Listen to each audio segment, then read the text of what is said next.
আমাদের গল্পের বিনোদনে আপনাদের সকলকে স্বাগত। আজ আমরা শুনব আশাপূর্ণা দেবী রচিত গল্প পাতাল প্রবেশ। শুনতে থাকুন আমাদের আজকের গল্পটি।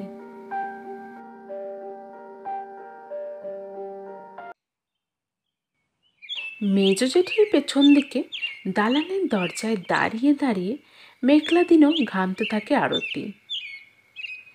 মেজ জেঠি শব্দটাকে কিছুতেই উচ্চারণ করে উঠতে পারে না, অথচ মেজগিন্নি যেভাবে হেডমুন্ডে শাকের কারি নিয়ে বাঁচতে বসেছেন, সহসা যে ঘাড় ফিরিয়ে পেছন পানে তাকাবেন এ ভরসাও কম।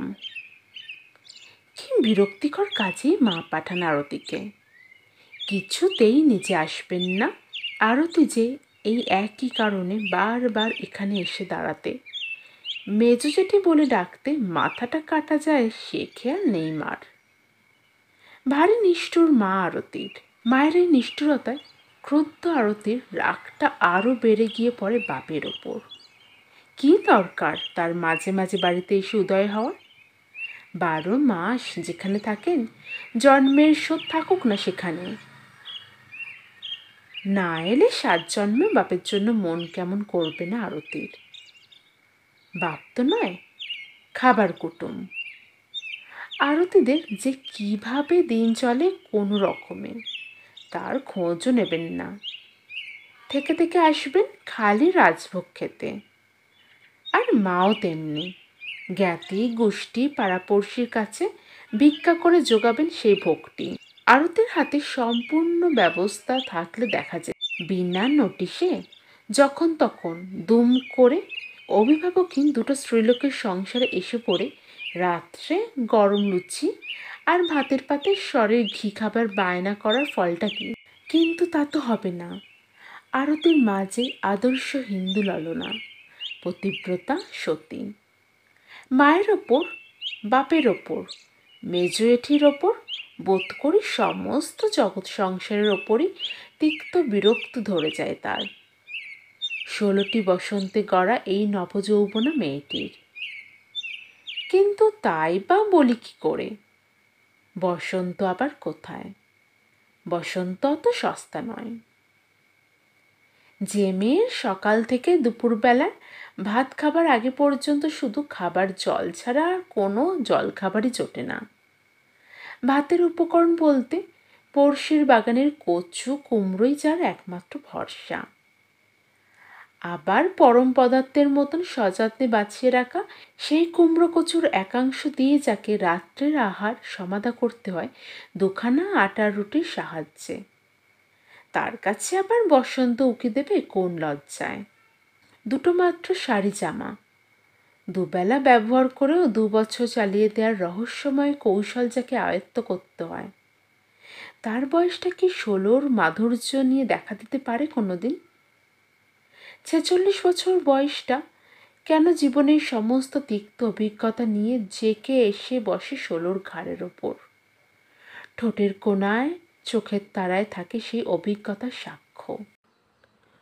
16 বছর বয়স যদি সত্যিই এসে থাকে আরতির, সেটা তার মায়ের ভাবনা বাড়াতে নয়, বিরক্তি বাড়াতে। মেয়ের বিয়ে দিতে হবে এমন অসম্ভব কথা মনের কোণেও ঠাঁই পায় না আরতির মার। তিনি শুধু এই ভেবে বিরক্ত হন যে মেয়ে কিছুদিন আগে অপ্রতিবাদে মায়ের হুকুম তামিল করেছে, সে যদি এখন আদেশের বিরুদ্ধে রুখে দাঁড়াতে চায়, পারবো না বলে চুপ করে বসে থাকে, তাহলে ভবিষ্যতে কি হবে তার? এই আজই তো পড়শির বাড়ি ধার চাইতে যেতে নিতান্ত অনুচ্ছুক মেয়েকে হুকুমের বদলে মিনতি করতে হলো। অবশ্যই তাতে জিত হয়ে গেছে তার। আদেশের চাইতে মিনতি বড়, তাই না আরতি পূর্বেকার অপমান বলে আবার এসে দাঁড়িয়েছে জেঠির কাছে ধার চাইতে? যে ধার কোনোদিনই শোধ করতে পারবে না নিশ্চিত জানা। বহুবারই যে রকম ধার অশোধা হয়ে আছে। কিছুক্ষণ ঘেমে ঘেমে ক্লান্ত হয়ে আরতি এবার নকল কাশি কেশে জেঠির দৃষ্টি আকর্ষণ করতে চেষ্টা করে, কিন্তু তাতেও ফল হয় না। কে জানে মেজগিন্নির এই অন্যমনস্কতা ভান নাকি। বিরক্তির একটা বাহ্যিক প্রকাশ হচ্ছে, দেখেও দেখতে পাচ্ছে না। নইলে রাঙা নোটেশেকের মধ্যে এমন কি দ্রষ্টব্য থাকতে পারে যে দৃষ্টিটা আর তার থেকে নড়তে চায় না মেজগিন্নির। মেজ জেঠিমা, অস্ফুট এই উচ্চারণটুকু কার্যকারিতা বোঝা যায় না। কে জানে হতাশ হয়ে ফিরে যেতে হবে কিনা আরতির। হঠাৎ একটা আকস্মিক ঘটনায় বাধ্য হয়ে মুখ ফেরাতে হলো মেজগিন্নিকে, আর দরজায় জায়গা দিয়ে দালানের মধ্যে ঢুকে পড়তে হলো আরতিকে। দরজা খালি পেয়ে যে ব্যক্তিটি হুড়মুড় করে দালানে ঢুকে পড়ল, তার এক হাতে একটা মাছ ধরার ছিপ আর অপর হাতে সেই চিপে ধরা দুটো মৃগেল মাছ। সের দিনে করে হবে। পিসিমা দেখো সকালবেলায় কীরকম শিকার, 7 দিনে তোমার পুকুরের সব মাছ শেষ করে দিয়ে যাব। পিসিমা একবার আর চোখে নিজের দেওর কন্যাকে দেখে নিয়ে ভাইপোকে উদ্দেশ্য করে বলেন, তোর পিসেমশাইয়ের কি একটা মোটে পুকুর নাকি রে রুনু? 2টো চারা মাছ তুলে তো ভারী বাহাদুরি দেখাচ্ছিস।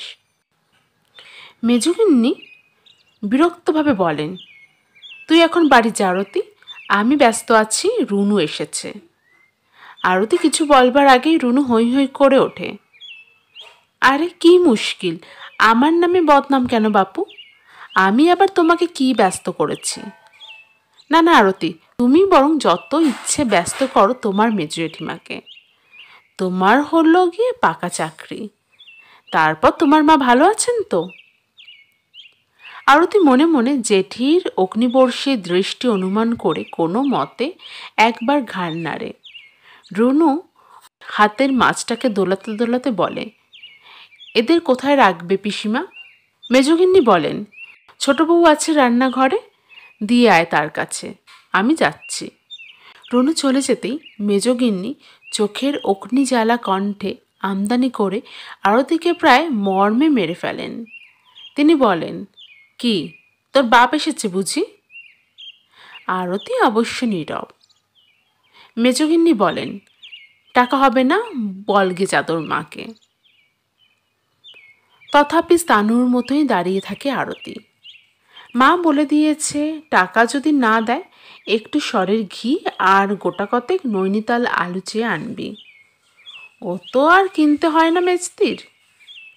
বদ্যিপাটিতে মেজগিন্নির বাপের বাড়ি। বাপ আলুর ব্যবসাদার, প্রায় মেয়েকে পাঠান বস্তাবন্দি আলু।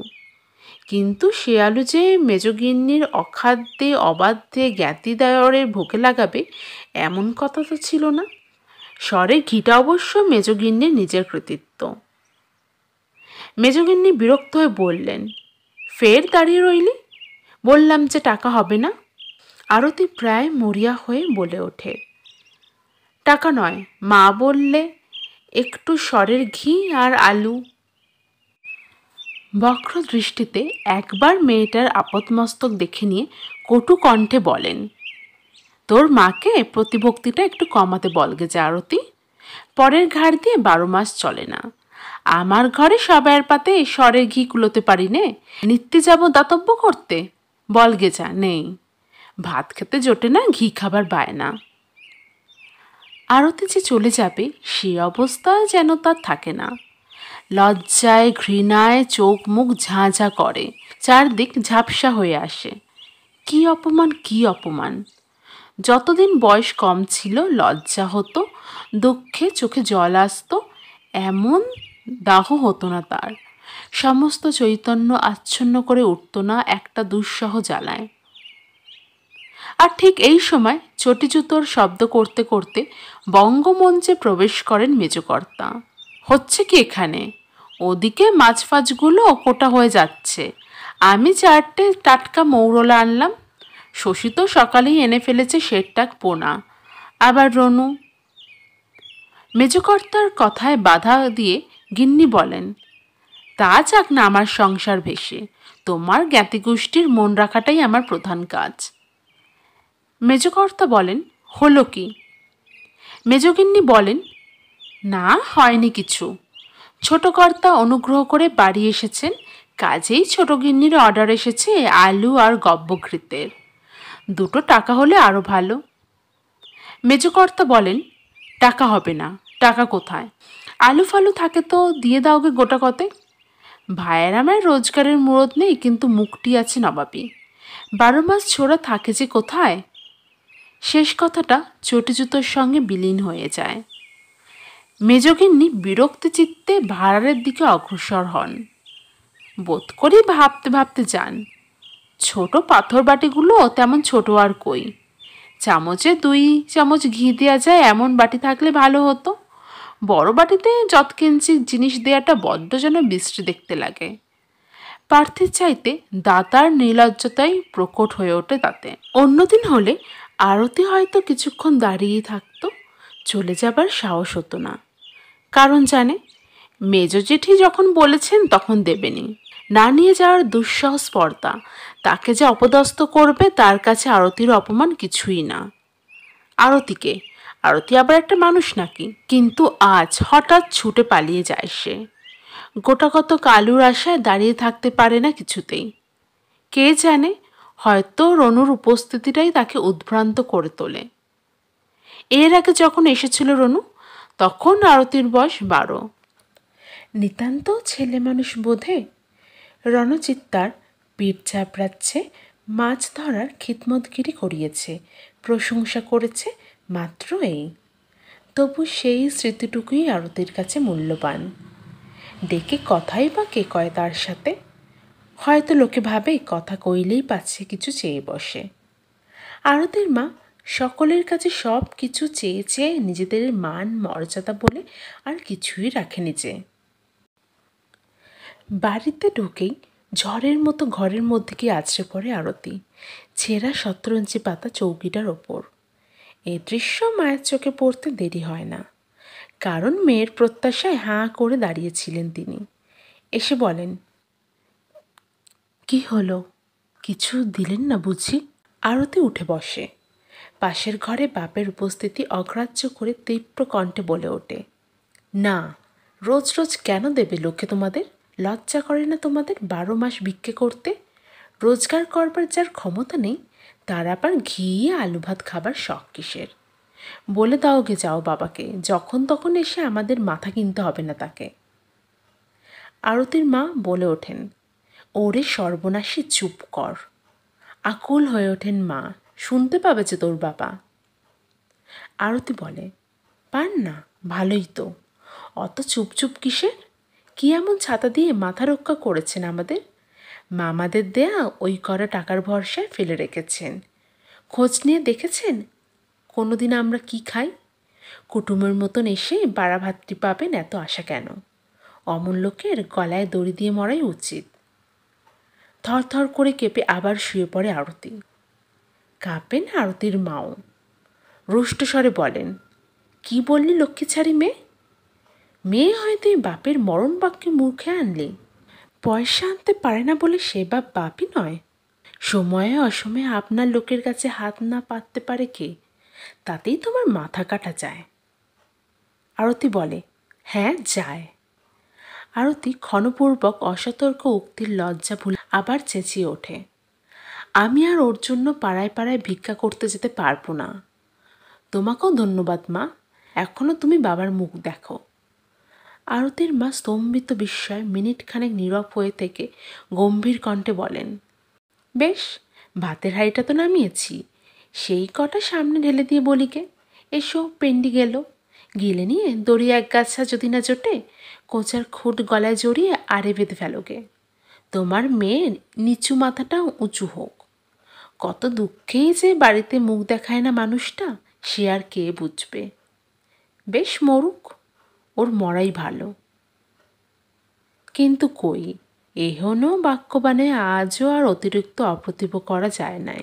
মায়ের গমন পথের দিকে তাকিয়ে দাঁতে দাঁত দিয়ে পড়ে থাকে আরতি। না, কারুর ওপর কোনো মমতাই আত্মার নেই, সব স্বার্থপর। মা তার কেউই নয়। এরপরই পাশের ঘরে থেকে মায়ের গলা শুনতে পায়, তর্জন গর্জন, খেয়ে ধিক্কার নানা সুরের খেলা। বোঝা যায় না উপলক্ষটা কি, মেয়ে না তার বাপ। এরপরই একটা ক্রুদ্ধ অথচ ব্যাকুল আবেদনের বাণী, যেও না বলছি, মুখের ভাত ফেলে। মাথা খাও আমার, তবু যাচ্ছ? বেশ, যাও। একটা মানুষ ডুববার মতন জলও এখন দিঘিতে আছে। মুখের ভাত ফেলে চলে গেলে কি করি দেখো। মরবে এই তো। আরতির বাপের গলা ক্রুদ্ধ শ্লেষাত্মক। মরেই তো আছো। যার স্বামী এমন হাবাতে হতচ্ছাড়া, মেয়ে অত বড় বিদুষী, তার আবার মরতে বাকি কি?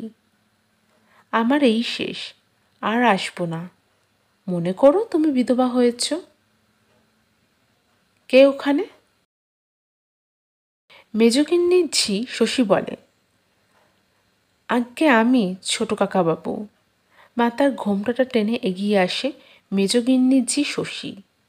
একটা চুবড়িতে গোটা কতেক বড় বড় আলু, ছোট একটা পাথর বাটিতে একটু ঘি, আর পাতায় মোড়া খান চারেক কোটা মাছের টুকরো দাওয়ায় নামিয়ে রেখে মধুবর্ষী কণ্ঠে বলে, মা পাঠিয়ে দিলেন। দিদিমণি যখন গেছিলেন মায়ের তো হাত জোড়া ছিল। একটুকু দেরি হয়েছিল, তা দিদিমণির তো তর সইলনি, চলে এলেন ঠর করে। মা বলে দিলেন যদি সময় হয় দিদিমণিকে একবার একটা বাটি হাতে করে যেতে বলেছে। মাছে তেল কাটা দিয়ে ছ্যাঁচড়া রান্না হচ্ছে, দেবেন তিনি। রাধা জিনিস তো আমাকে দিয়ে পাঠানো চলবে নি। ছোট কর্তার বোধ করি নিজের কলকাতার বস্তু জীবন স্মরণে আসে। কার হাতে যে খেতে হয়, সে তুলনায় শশী তো ভাটপাড়ার ভট্টাচার্য। উদ্গত হাস্য গোপন করে বলেন, আচ্ছা আমি না হয় যাচ্ছি। মেয়েটার আবার রোদ থেকে ঘুরে এসে মাথা ঘুরছে, শুয়ে পড়েছে। কই গো, একটা বাটি দাও না। মাছের তেল কাটা চচ্চড়ি অপ্রত্যাশিত আনন্দে পূর্ব অঙ্কের শেষ দৃশ্যের কথা বোধ করি আর মনেও তার থাকে না। কাজেই তার সঙ্গে বর্তমান দৃশ্যে সামঞ্জস্য রাখা প্রয়োজন অনুভব করেন না। ছোটকন্যা ততক্ষণে মেজদির পদান্যতার পরিচয় দ্রবীভূত। বোঝেন তার নিজের যাওয়াই দরকার, কিছুটা তোয়াজ করে আসা প্রয়োজন। বোঝাই যাচ্ছে একটু এদিক ওদিক কথায় মেয়ে তেজ দেখিয়ে চলে এসেছেন। আরে বাপু, ওদের কাছে আমাদের তেজ করলে চলে? তাছাড়া মেজদি তো মানুষটি মন্দ নয়, কথাগুলোই যা একটু চড়া। তা ভগবান যাদের মেরেছেন তাদের নরম হতে হবে বই কি। মেজদির বদলে তার ঝিয়ের কাছেই মাখনের মতো নরম হয়ে পড়েন ছোট গিন্নি। তুমি যাও শশী, আমি যাচ্ছি বাটি নিয়ে। শশী মুচকি হেসে চলে যায়। জানে তো এদের ধাত, মেয়ে তো ভাত খাবি না, আচাবে কোথায়। কর্তা গিন্নি পরস্পরের মুখের দিকে তাকিয়ে ফিক করে হেসে ফেলে। এক পক্ষের ভাব, কই যাও এবার জন্মের মতো। অপর পক্ষের ভাব, যাওয়ার হলো কই। উভয়েরই মুখের প্রসন্নতা যেন নৈনিতালে আরও নিটোল মসৃণতা, মাছের তেল চচ্চড়ে স্নেহ স্নিগ্ধতা। আলো ফুটে ওঠাটুকু বোধ হয় মেজগিন্নির করুণার জ্যোতির প্রকাশ। ওদিকে অপর তৃতীয় পক্ষটি ঘৃণায় লজ্জায় ধরণীকে দ্বিধা হতে বলার বদলে নিজের কপালটাই চৌকির গায়ে ঠুকে ঠুকে দ্বিধা করে ফেলতে চায়। কি কুৎসিত লোলুপতা, লোভের কি নির্লজ্জ প্রকাশ। ঘৃণায় রি রি করতে থাকে তার সমস্ত শরীর। এই আরতির মা বাপ, এত নির্লজ্জতা বোধহয় এর আগে কোনো দিনও ধরা পড়েনি। কি করবে আরতি? নিজেকে কি নিশ্চিহ্ন করে ফেলবে? মরা যদি উচিত হয় সে আরতিরই উচিত। মরবে, সে মরবে। ভিক্ষের ঝুলি কাঁধে নিয়ে বেড়া করা, লোকের কৃপণতায় তুষ্ট হয়ে তাদের পদলেহন করুক। বাপের চাইতে মায়ের উপরই ঘৃণা বেশি আসে। আজকে যেন সত্যিই আশা করেছিল আরতি একটা কিছু হেস্তনেস্ত হবে, জন্মের শোধ বিচ্ছেদ হয়ে যাওয়ার মতনই ঘটনা ঘটবেই একটা। এই কি তার পরিণাম? ভাবতে ভাবতে কাঁদতে কাঁদতে ঘৃণা করতে করতে কখন যেন ঘুমিয়ে পড়েছিল আরতি। ঘুম ভেঙে দেখল রোদে ছেয়ে গেছে উঠোনটা, বাড়িটা কেমন যেন থমথমে। প্রথমটা কিছুই মনে পড়ছিল না, তারপরে পড়ল। জেগেই মনে হলো এবার স্নানের দরকার। বাড়িতে তোলা জল নয়, দিঘিতে। ঝাঁ ঝাঁ করছে তার শরীরটা। কিন্তু কোথায় গেল আরতির মা বাপ? ছেঁড়া গামছাখান হাতে নিয়ে উঠোন নামতেই সন্ধান পাওয়া গেল এদের। রান্নাঘরে বেড়ার দেয়ালের ভাঙা ফোকর দিয়ে দেখা যাচ্ছে দুইজনকে। বাবা খেতে বসেছেন, সামনে মা। দাঁড়িয়েই থাকে আরতি। হঠাৎ যেন চমকে গিয়েছে। এত রোগা ওর বাবা! ময়লা একটা ফতুয়া পরে বেড়ান বটে সারাদিন, কিন্তু খালি গা কি আরতি আর দেখনি কোনো সময়? প্রত্যেকটি পাঁজরের হাড় যেন চামড়ার আবরণ ভেদ করে বেরিয়ে আসতে চাইছে। কাঁধের হাড়খানা পর্যন্ত খোঁচা হয়ে উঠেছে। আর শীর্ণ মুখটাতে কি ক্ষুধার্ত লোলুপতা! নিজের পাতের চাইতে আরতির মায়ের হাতের কাশিখানার ওপরই সব দৃষ্টিটুকু আটকে আছে যেন। যদিও তাতে সামান্য মাত্র তরকারিই পড়ে আছে। মনে হচ্ছে নেহাতি চক্ষু লজ্জায় চাইতে পারছেন না আর, অথচ সমস্ত ইচ্ছেটা উগ্র হয়ে আছে ওই অবশিষ্টাংশের ওপর। আর আরতির মা, মায়ের মুখে, হ্যাঁ সেই শীর্ণ শ্রীহীন মুখে এ কি অপরিসীম তৃপ্তির ছবি আঁকা। এ ছবি আরতির কত অপরিচিত। তাকিয়ে থাকতে থাকতে অদ্ভুত একটা সহানুভূতিতে আরতির মুখের কঠিন পেশিগুলো কেমন যেন শিথিল হয়ে আসে। কেন যে আরতির মা লজ্জা ঘেন্না সব কিছু বিসর্জন দিয়ে ভিক্ষুক বৃত্তিকেও স্বীকার করে নিয়েছেন, সে প্রশ্নের উত্তর যেন লেখা রয়েছে তার মুখের ওই পরিতৃপ্তির ছবিতেই। মায়ের ঠোঁটের কোণে এখনো এমন একটা হাসি ফুটে উঠতে জানে, কৌতুক আর প্রশ্রয়ের, স্নেহ আর দরদের। হাসি জড়ানো সুরে বলেন, অত আর চক্ষু লজ্জা দরকার নেই বাপু, নাও এইটুকু। দেমাকে মেয়ে তো তোমার, খাবে না এসব। হাতের কাশি সবটুকু দিয়ে দেন স্বামীর পাতে। আরতির বাবা জিজ্ঞাসা করে, আর তুমি? লোভে চকচকে দুই চোখ তুলে প্রশ্ন করেন ছোট কর্তা। আরতির মা বলে, আমি? আমার খাওয়া তো হয়ে গিয়েছে। আরতির বাপের চোখে বিস্ময়। মুখ টিপে হাসেন আরতির মা। তিনি বলেন, এই এখন তোমার সঙ্গে সঙ্গে, তুমি খেলেই আমার খাওয়া। আরতির বাবা হো হো করে হেসে বলেন, ও তাই বলো, কিন্তু না না, অতটা চচ্চড়ি ফার্স্ট ক্লাস হয়েছিল তোমাদের একটু। আরতির মা বলে, আহা, আমরা তো 12 মাসই ঘরের রান্না খাচ্ছি, তোমারই অখাদ্য হোটেলের রান্না খেয়ে খেয়ে প্রাণ যায়। আরতির মা বাপের নিশ্চিন্ত প্রেমালাপ। হঠাৎই ভারী হাসি পেয়ে যায় আরতির।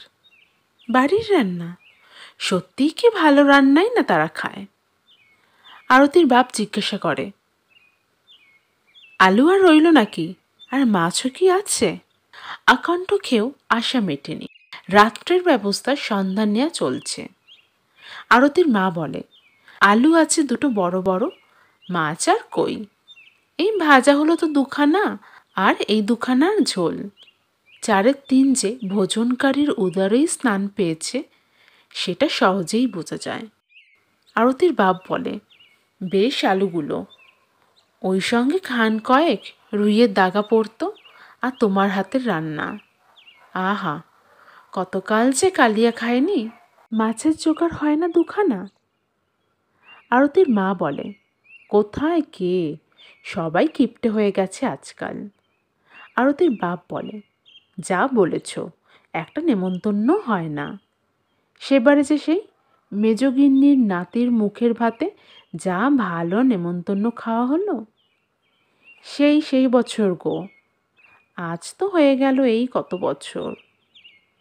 আরতির মা বলে, বছর কয়েক তো হলো। আরতির বাপ বলে, সেই শেষ খেয়েছিলাম ভালো কালিয়া, রান্নাটাও হয়েছিল তেমনি, আহা, আর সে ইলিশের টকটা, হ্যাঁ গো, মনে আছে তোমার? গলার স্বরে মনে হয় ঘটনাটা বুঝি গত রাত্রের, এখনও আস্বাদ লেগে রয়েছে জিভে। হঠাৎ যেন চমকে ওঠে আরতি। এদের উপর রাগ করবে? হায় ভগবান! তাহলে করুণা বস্তুটাকে রাখবে কোথায়? পিঁড়ির ওপর উঠে দাঁড়িয়েছিল ছোট কর্তা। ঝট করে সরে গিয়ে হন হন করে দিঘির দিকে এগিয়ে চলে আরতি। বেলা 1:30-2টোই কম নয়, পথে লোকের চিহ্নও নেই। দিঘির পাড়ে গিয়ে বেশ অবাক হয় আরতি। রণজিৎ আবার সেখানে মাছ ধরায় বসেছে, তার একাগ্র সাধনায়। আরতি জিজ্ঞাসা করে, আপনি আবার এখানে শিকারে বসেছেন? চমকে ওঠে রণজিৎ। সে জিজ্ঞাসা করে, তুমি এ সময় স্নানে নাকি? আরতি বলে, হ্যাঁ, অসময়ে ঘুমিয়ে পড়েছিলাম। রণজিৎ বলে, ঘুমিয়ে? চমৎকার। আরতি বলে, চমৎকারই তো, অসময়ে চমৎকার একটা ঘুম দিতে যা মজা। আরতি তার 46-এর খোলস ফেলে 16 বছর বয়সটা প্রকাশ করে ফেলল নাকি? রণজিৎ বলে, থাক, ও মজা মেয়েদেরই মানায়। আরতি বলে, আর আপনাদের মানায় শুধু আহার নিদ্রা ত্যাগ করে শিকারের সাধনা। নির্জন দিঘির পার, মধ্যাহ্নে বিশ্রাম, বাতাস যেন পর্যন্ত স্তব্ধ হয়ে আছে। এই পরিবেশে আর বালিকা বলে উড়িয়ে দেয়া যাচ্ছে না আরতিকে। রণজিৎ তবু গম্ভীরভাবে বলে, তেমন শিকার আর জুটছে কই? সেবারে তবু একটি মেয়ের একটু সাহায্য পাওয়া গিয়েছিল। একটা চটুল হাসি খেলে যায় আরতির মুখে। সে বলে, পাড়ার মেয়ের দায়? হ্যাঁ, তাও বুঝতাম, গরম মাছ ভাজা খাবার আশা আছে। রণজিৎ বলে, খেলেই পাওয়া যায়, ওই তো এক বেটাকে ধরে বেঁধে জলে চুবিয়ে রেখেছি, খাওগে ভেজে ওটাকে। আরতি বলে, দাঁড়ান, আগে স্নানটা সেরে নিই। কিন্তু বিনা পরিশ্রমী পারিশ্রমিক। আরতির দৃষ্টিও কি লোভে চকচক হয়ে উঠছে তার বাপের মতো? কিসের লোভ? রণজিৎ বুঝতে পেরেছে, সে লোভের সঙ্গে 16 বছর বয়সের কোনো সম্পর্ক নেই, ওটুকু ভান মাত্র। তাই অবহেলা ভরে ধরে রাখা মাছের বাঁধনটা খুলে আরতির পায়ের কাছে প্রায় ছুঁড়ে দিয়ে বলে, পারিশ্রমিক কিসের? দাতব্য, নিয়ে যাও, খাওগে। ওর কণ্ঠস্বরে যেন আশাভঙ্গের তিক্ততা।